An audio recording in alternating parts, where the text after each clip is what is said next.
Our market mavens today, Drew Kanaly, chairman of Kanaly Trust Company, and Bill Beekler, president of Barclays Partners Asset Management. Nice to have you both with us. Pleasure to have you here. Bill, let me start with you. You're both generally bullish on this market. What are the underpinnings that you see enabling the market to continue what seems to be a daily march to a new record? Well, I think as long as the Federal Reserve continues to supply the liquidity and we still have the big private equity players out there waiting for more opportunities, I don't see any other way but for the market to continue to trend higher.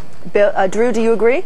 We do agree. It's good Fed policy, it's good tax policy, good regulatory policy, and good trade policy. These are the drivers that have gotten us to this point. They're all still in place, so we see the market going higher. Bill, and I'll ask the same question of you, Drew, whether either one of you are taking profits, taking some money off the table, because there are those who say that the market's been marching higher in small increments, albeit, but to new records on a daily basis, and at some point we need a little bit more of a correction.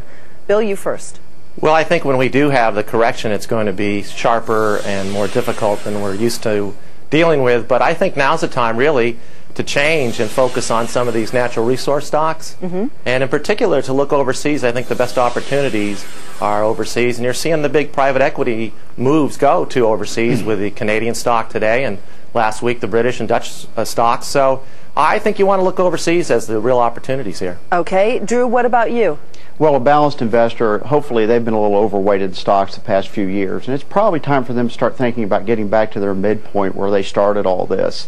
But they've got to be careful because there's a better than even chance we're going to see a Fed rate cut maybe as early as August or September of this year, and I think that'd be a real surprise to the market on the upside. What would trigger a rate cut? Well, what you've got right now, if you follow the 91-day T-bill, it's trading at about 485, 486, and typically the Fed follows the T-bill, and the T-bill's been trading below Fed funds for quite some time.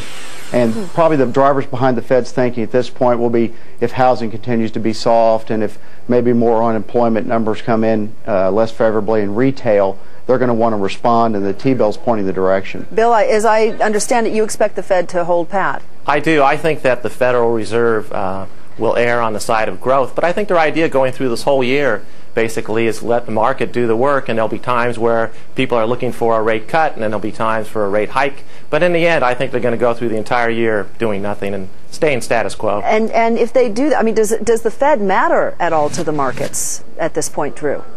Yes, it certainly matters. I think they're all listening for the marginal language coming up in this week's FOMC report, and I think they're going to be looking for the Fed to do something if you see any more softness in our domestic economy.